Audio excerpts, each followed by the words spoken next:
BJP विधायक सुशांत शुक्ला ने बिलासपुर में सरकारी जमीनों पर अवैध कब्जे के मामले को लेकर कार्रवाई की बात की। इसी दौरान उन्होंने ये भी कह दिया है कि बिलासपुर में मनमानी तरीके से अवैध कब्जा होता है। बीजेपी विधायक ने निकाय चुनाव को लेकर और भी आगे बातें की। उन्होंने कहा कि छत्तीसगढ़ सरकार वन नेशन वन इलेक्शन की तर्ज पर काम कर रही है और आने वाले समय में इसे प्राथमिकता दी जाएगी। क्या कुछ और उन्होंने कहा, आप भी सुनिए। विधानसभा का शीतकालीन सत्र जारी है। आज दूसरा दिन है और आज कई सवाल लगे थे और कल भी जो है सुशांत शुक्ला ने बिलासपुर में अवैध कब्जे को लेकर सवाल उठाए थे। हमारे साथ सुशांत शुक्ला जी है। सर, कल आपने बिलासपुर में जो अवैध कब्जे है उसको लेकर सवाल भी उठाए थे, उसके बाद जांच के भी आदेश दिए। देखिए, विसंगतिपूर्ण तरीके से पिछली कांग्रेस की सरकार ने पंचायतों को नगर निगम के अधीन कर दिया और वहां पर राजीव गांधी पट्टा योजना के तहत 13,000 हितग्राहियों का सर्वे किया।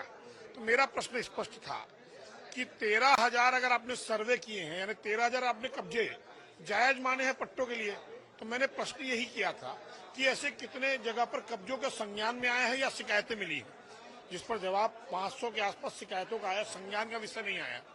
वैसे ही बेलतरा विधानसभा के साथ और बिलासपुर नगर निगम की सीमा में पड़ने वाले पंचायत, जहां पर मीसल पर तो सैकड़ों हेक्टेयर जमीन उपलब्ध है, कि वर्तमान में जब मौके का आप निरीक्षण करेंगे तो वो जमीनें विलुप्त हैं।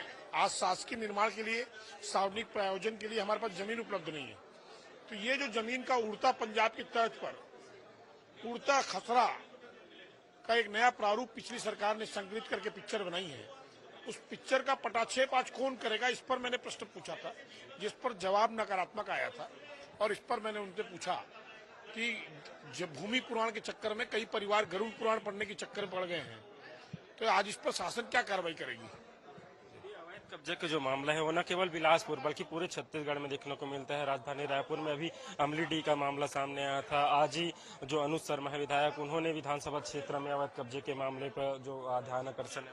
देखिए, मैं बाकी जगह की जानकारी तो नहीं है, लेकिन अगर छत्तीसगढ़ में जमीन की कालाबाजारी कांग्रेसियों के संरक्षण में पिछले सरकार में हुआ है, तो उससे सबसे ज्यादा बिलासपुर और उससे भी ज्यादा मेरा विधानसभा प्रभावित होता है। तो मैंने आप स्पष्ट तौर पर, और इस लड़ाई को मैं 1 साल से लड़ रहा हूं और तब तक लड़ूंगा जब तक सुधारीकरण की व्यवस्था स्थापित नहीं हो जाती। धान खरीदी को लेकर भी जो विपक्ष है वो हमलावर है।